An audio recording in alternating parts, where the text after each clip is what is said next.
Assalomu alaykum shogirdlar. Navbatdagi YouTube kontentga xush kelibsizlar. Bugungi video kontent sizlar uchun juda ham foydali bo'ladi.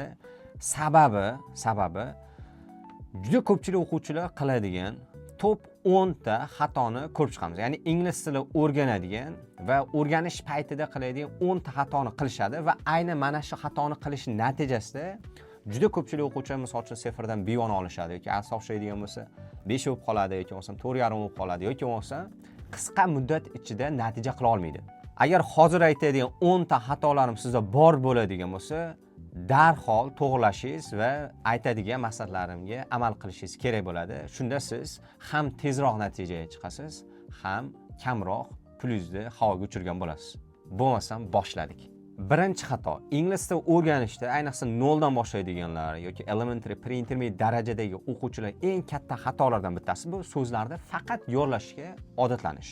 Ya'ni faqat yo'llashga deganda, misol uchun deylik, so'zlarda ro'yxat qilib chiqarib olishadi. Misol uchun 200 ta, 300 ta, 400 ta, 500 ta qilib chiqarib olishadi. Yoki bo'lmasam so'zlarni misol uchun deylik daftarga yozib yo'llashadi. Faqat so'zni o'zini individual yo'llashadi xolos. Lekin uni misol uchun deylik matndan olmaydi yoki masalan podkastlardan, kinolardan, multfilmlardan olmaydi va yo'llaydigan so'zlarni aynan qanday holatda ishlatish kerakligini bilmaydi va aynan mana shu natijasi vaqt ketaveradi. To'g'ri, passiv vokabular, ya'ni faol bo'lmagan lug'at yetarlicha yig'iladi, lekin uni ishlata olmasa nima uchun kerak? Ya'ni eng top number 1 deyishim mumkin. Number 1 xato bu faqat lug'atni o'zini yollayverish. Tasavvur qiling, kulmoq bor va tirjaymoq bor. Biz hech qachon aytmaymiz, misol uchun deylik, ota-onamizga, o'zimizdan kattalarga yoki bo'lmasam qarindoshlar va hokazolarga tirjaymang demaymiz. Agar mabodo bizni ustimizdan kulayotgan bo'lsa, biz nima deymiz? Kulmang deymiz. Lekin do'stlarimiz bo'lsa, o'zimiz tengqurlar bo'lsa yoki bo'lmasam o'zimizdan kichkinalar bo'ladigan bo'lsa, tirjayma deymiz. Ya'ni ba'zi so'zlar bor, ba'zi bir vaziyatlarda ishlata olamiz, ba'zi bir vaziyatlarda ishlata olmaymiz. Bu misol uchun hurmat jihatidan yoki vaziyat jihatidan yoki ma'lum bir insonni mansabiga ko'ra biz ishlata olmaymiz. Ya'ni aynan lug'atlarni yodlashda aynan kontekstdan foydalanishimiz, misol uchun vaziyatdan, matndan, kinodan, multfilmdan yoki bo'lmasam kitoblardan o'rganib yodlashimiz kerak. Shunda biz to'g'ri o'rinda foydalana olamiz. Ikkinchi, eng ko'p takrorlanadigan xatolardan biri esa bu grammatik qoidalarni to'liq tushunmasdan qo'llashga harakat qilish. Juda ko'pchilik misol uchun grammatik qoidalarni nazariy jihatdan ham tushuna olmaydi. Misol uchun deylik, zamonlar bo'lishi mumkin, adjectives bo'lishi mumkin, adverbs bo'lishi mumkin yoki conditional bo'lishi mumkin, boshqa bo'lishi mumkin. Bu qoidasini asosini tushunmaydi. Prosta formulasini olaydi xolos. Misol uchun subject, present perfect bo'layotgan bo'lsa subject plus have has plus past participle va hokazo formulasini yo'llashadi. Bo'ldi, gapirishga harakat qilishaveradi. Mana shu gapirish paytida qanaqa xato qiladi? Men kecha Toshkentga boraman deb qo'yadi. Tasavvur qilyapsiz, men kecha Toshkentga boraman. Men kecha Toshkentga bordim deyish kerak. Ya'ni aynan o'rnida ishlata olmaydi. Shuning uchun ham nazariy jihatdan qayerda ishlatilishini biling. Grammatik qoidani o'rgandingiz. Faqat formulani o'zi yoki struktura yoki bo'lmasa skeletda deymiz. Skeletini o'zi yetarli emas. Aynan qanaqangi holatda, qanaqangi vaziyatlarda ishlatsa to'g'ri bo'ladi. Qanaqa holatda buni ishlatib bo'lmaydi. Va mana shu holatda siz bilganingizda, siz nafaqat bu grammatikani nazariy jihatlarini bilasiz, undan tashqari eng muhim bo'lgan writing va speakinglarda ham foydalana olasiz. Uchinchi xato bu gapirishdan qo'rqish hissi. Juda ko'pchilik o'quvchilar, hattoki intermediate, upper intermediate imtihon topshirishga 2 oy, 3 oy qolgan o'quvchilarda ham guvohi bo'laman, qo'rqishadi. Ya'ni ular uchun boshqalarning fikri juda ham muhim. Misol uchun deylik, birorta o'rtog'i bilan, partneri bilan yoki bo'lmasa ustozi bilan speaking qilmoqchi bo'lsa, gapirayotgan bo'lsa, o'ylashadi. Agar hozir men noto'g'ri talaffuz qilib qo'ysam-chi, yoki mana bu grammatik strukturani noto'g'ri ishlatib qo'ysam-chi, yoki bo'lmasam deylik men gapirdim, noto'g'ri so'zni ishlatib qo'ysam, noto'g'ri lug'atni ishlatib qo'ysam yoki noto'g'ri ma'noni yetkazib qo'ysam-chi degan qo'rquv hissi bo'ladi. Va bu eng asosiy til o'rganishdan to'saydigan vosita deyish mumkin. Agar siz qo'rqib yursangiz, uzoq muddat vaqt ketib qoladi siz natija qilishingizga. Shuning uchun iloji boricha qo'rquvni yig'ishtirib tashlab, boshqalarning fikri, nolga teng degan mindsetni shakllantirishingiz kerak. Ya'ni boshqalarda saqizdagi yaxshi fikri ham, yomon fikri ham nolga teng. Men til o'rganuvchisiman. Agar misol uchun deylik ustozim yoki bo'lmasam do'stim va hokazo bo'lsa ham, ular ham xato qilib o'rgangan. Men ham xuddi shunaqa xato qilishga bemalol ochiqman degan narsani shakllantiring. Qo'rquvni bir chekka suring va gapirishga harakat qiling. Boshqalarning fikri ikkinchi yoki uchinchi darajali bo'lsin va bu orqali siz eng katta xatolardan birini oldini olgan bo'lasiz. 4-xato. Doimiy ravishda o'z ona tiliga tarjima qilish. Va bu narsa juda ham keng tarqalgan. Ayniqsa bilasiz, bizda, ya'ni O'zbekistonda ingliz tilida gapiradiganlar ko'p emas. Ya'ni inglizlar, masalan, amerikaliklar, britaniyaliklar yoki avstraliyaliklar kam sonli va mana shu natijasida biz ular bilan to'g'ridan-to'g'ri muloqot qila olmaymiz. Va natijada biz fikrlarimizni bitta tildan ikkinchi tilga tarjima qilishga moslashib, odatlanib qolamiz. Ko'pincha, misol uchun deylik, ingliz tilida savol berilsa, misol uchun what kind of TV programs do you like to watch desa, qanaqangi TV programmalar, TV dasturlar ko'rishni yoqtirasan desa, bizga savol bersa, o'sha savolni birinchi o'zbek tilida tarjima qilamiz.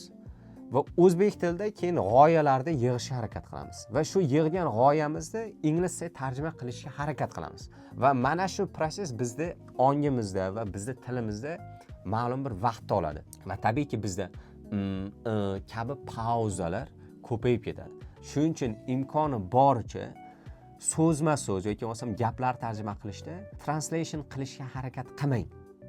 Ya'ni hozir 10 ta xatoni aytayotgan bo'lsam, 9 tasini to'sishga harakat qilsangiz, ya'ni 9 ta xatoni oldini olishga harakat qilsangiz, o'sha siz miyangizda ingliz tilida o'ylashni boshlaysiz.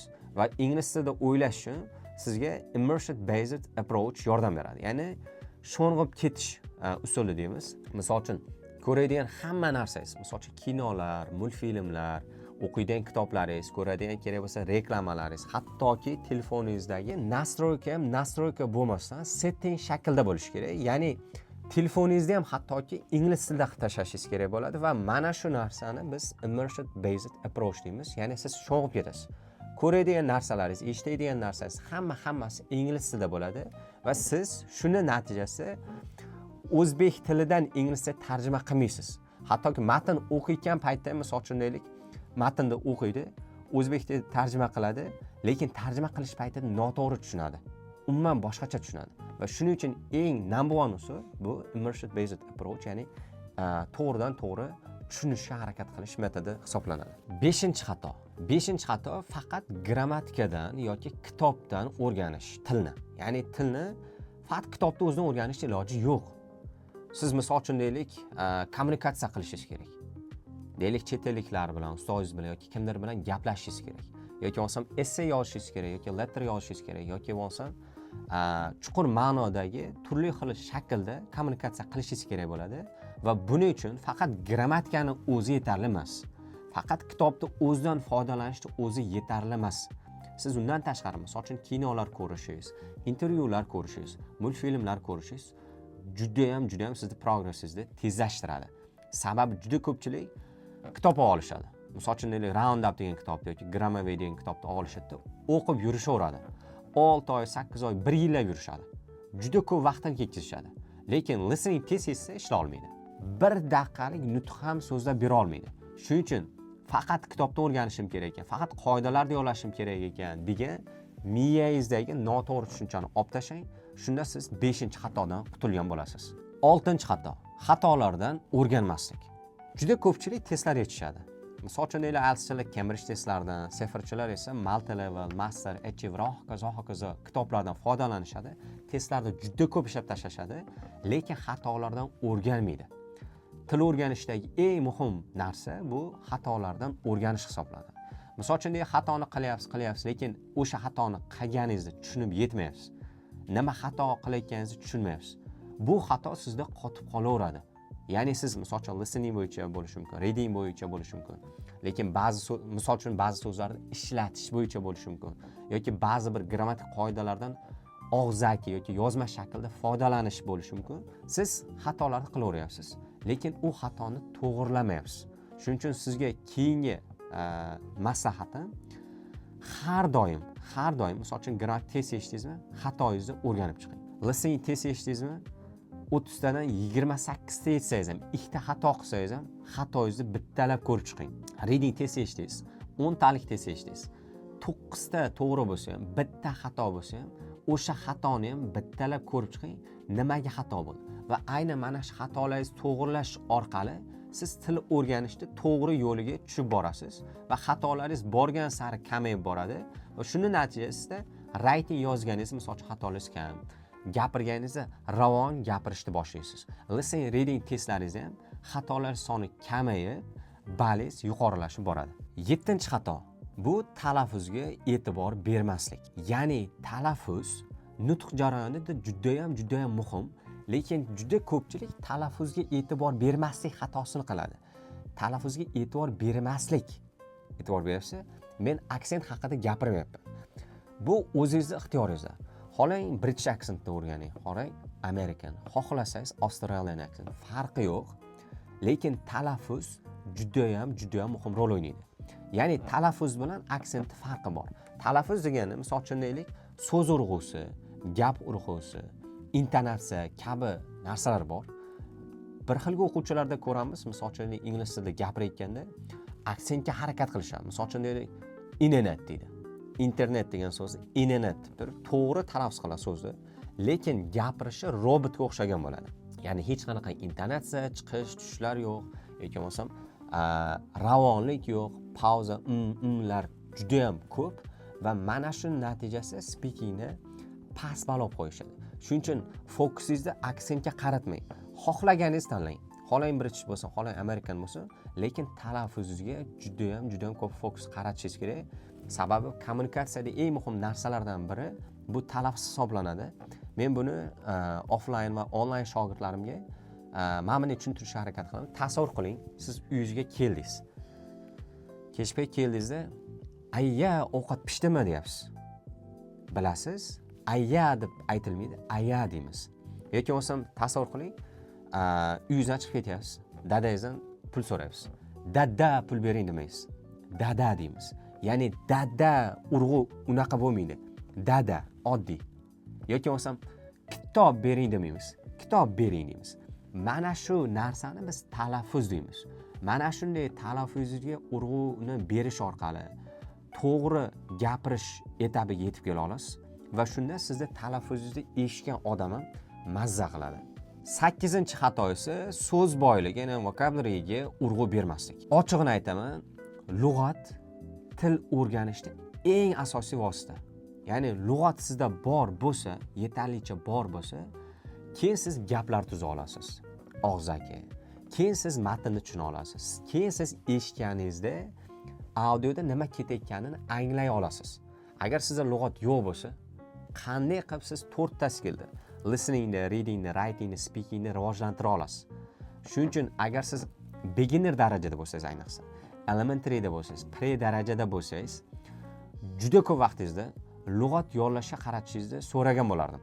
Sababi agar sizda lug'at zo'r bo'lsa, active vocabulary va passive vocabulary zo'r bo'ladigan bo'lsa, listening va reading, writing va speaking juda tez o'sadi. Juda tez erkin gapira olasiz. Juda tez essay yoza olasiz. Juda tez listening, reading testlarda ishlay olasiz va xatolaringiz juda ham kam bo'ladi. Shuning uchun bu xatoni chetga suring, lug'atga fokusingizni qarating va shunda sizda progress yana tezlashadi. 9-xato esa tilni muntazam o'rganmaslik. Juda ko'pchilik o'quvchilar, misol uchun, bir oy o'qishadi, 2 oy o'qishadi, juda zo'r motivatsiya bilan. Tasavvur qiling, hozir mana shu videoni ko'ryapsiz. Bo'ldi, men bosib o'qiyman. 6 soat, 8 soatlab o'qiyman deysiz. Lekin bir haftadan keyin yana o'sha eski holatga qaytasiz. Eng muhim narsa bu consistency hisoblanadi. Mayli har kuni 10 soat, 12 soat yoki 8 soatdan ishlamang. Har kuni 4 soatdan ishlang, lekin doimiy ishlang. Ko'pchilik 2 oy zo'r ishlaydi, keyin 15 kun, 20 kun, ba'zan 1 oy tashlab qo'yadi. Keyin 2 oy, 3 oy ishlaydi, keyin yana 1 oy tashlab qo'yadi. Siz agar muntazamlikda ishlamasangiz, 3 yil, 4 yil kurslarga boraverasiz. Offline kursga borasiz, onlayn kursga borasiz va mana shu natijasi sizda progressingiz sekinlashib boraveradi. Sabab siz 2 oy intensiv ishladingiz. 1 oy yana tashlab qo'ydingiz. Bo'ldi, mana 1 oyda, yana 2 oylikda 1 oy yana ketdi, havoga uchib ketdi. Esingizdan chiqib ketdi. ko'p qoidalar esdan chiqdi, lug'atlaringiz esdan chiqdi. Yaxshigina siz misol uchun deylik me'yoriga tushib qolganingiz bo'ldi. Yo'q endi o'sha narsa. Shuning uchun har kuni odat qiling. At least 30 minutes, ya'ni kamida yarim soat har kuni inglizcha vaqt ajratish. Bo'lmay qoldiring endi. Misol uchun deylik, qanaqadir bir bayram bo'ladimi, yakshanba kuni bo'ladimi, dam olish bo'ladi. Nima bo'lgan taqdirda ham kamida yarim soat, 1 soat ingliz tilida vaqt ajrating. Sababi consistency is the key to success deydi. Ya'ni muntazamlik muvaffaqiyat uchun eng asosiy qadam. 10-xato esa real hayotdagi til muhitidan uzoqda bo'lish. Ya'ni ingliz tilini o'rganishadi, misol uchun deylik sertifikat uchun o'rganishadi yoki test yechish uchun o'rganishadi. Va aynan mana shu fokusni bu tarafga qaratgani natijasida til o'rganish sekinlashadi. Til o'rganishni real hayot bilan bog'lab o'rgansangiz, ham tilda tez o'rganasiz, ham tez natijaga erishasiz, tez sertifikat qo'lingizda bo'ladi. Ya'ni real hayotda deganda kinolar ko'rish orqali, kitoblar o'qish, audio knigalar eshitish orqali yoki savol-javoblar qilish orqali, mana shunday real hayotda ishlatsa bo'ladigan vaziyatlarda siz til o'rganish atmosferangizga tiqish orqali siz ingliz tilini tezroq o'rganasiz, yaxshiroq o'rganasiz va siz qo'lingizda tezroq sertifikat bo'ladi. Ushbu yuqorida ko'rib chiqqan 10 ta xato hozirgacha tajribamdan yig'ilgan eng asosiy xatolar hisoblanadi. Va mana shu xatolarni siz kamaytirsangiz, til o'rganishingizdagi mana shu kamchiliklarni yo'qotsangiz, siz tezroq natijaga chiqasiz. Ham vaqtingizni, ham energiyangizni, ham kurslarga, onlayn, offlayn kurslarga ketadigan pulingizni tejab qolasiz. Va e'tibor bering, inglizlarda juda ajoyib bitta gap bor. Some lessons should be experienced before they are learned. Ya'ni ba'zi darslar boshdan kechirilishi kerak, o'rganilishidan oldin.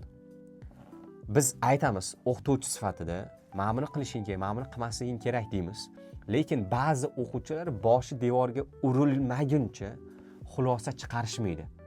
Boshqalarning xatolaridan, boshqalarning kamchiliklaridan va eng muhimi ustozlarning maslahatlari, tavsiyalaridan xulosa chiqarishingiz sizga ham vaqtingizni, ham energiyangizni yaxshigina tejaydi. Shuning uchun o'zingiz, misol uchun 1,5 yil, 2 yil yoki 3 yil yoki 4 yil vaqtingizni ketkazishni xohlamasangiz, berilgan 10 ta xatoni takrorlamaslikka harakat qiling va oradan vaqt o'tgandan keyin "Assalomu alaykum domla, men sizga shu 10 ta top xatolaringizni yozib, konspektlarni qilib, shu xatolarni qilmaslikka harakat qilganim va natijada mana beauty oldim, mana C1 oldim, mana IELTSda mana bunday natija bo'ldi" deb yaxshi fikrlarni bildirib qolasiz. Umid qilamanki, bu video kontentimiz ham sizlar uchun, ya'ni ingliz tilini o'rganayotganlar uchun, tez orada SEFR yoki IELTS topshirmoqchilar uchun foydali bo'ldi. Agar siz uchun foydali bo'lgan bo'lsa, do'stlaringizga, yaqinlaringizga, ingliz tiliga mehr qo'ymoqchi bo'lgan do'stlaringizga yuborib qo'ying, sahifamga obuna bo'lib qo'ying va bu bizga juda ham ko'p energiya va motivatsiya beradi va natijada yanada ko'proq kontentlar chiqarishga harakat qilamiz. Sog' bo'ling, omon bo'ling. Paka.